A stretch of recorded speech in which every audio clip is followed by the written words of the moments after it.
Hazrat Sa'ad radiyallahu anhu states that a desert Arab entered the presence of Allah's Apostle sallallahu alaihi wasallam and submitted, "Teach me some words to utter."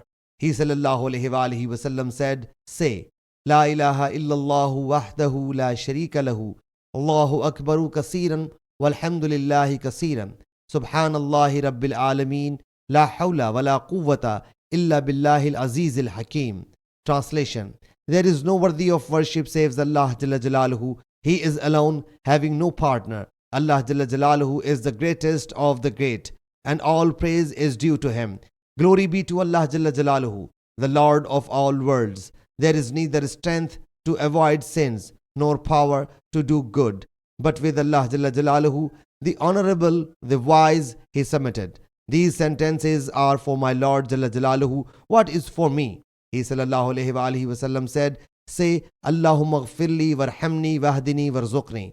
Translation: O Allah Jalla Jalaluhu, pardon me, show mercy to me, guide me and grant me sustenance. The reporter said, "I think afini as well, but I have forgotten it."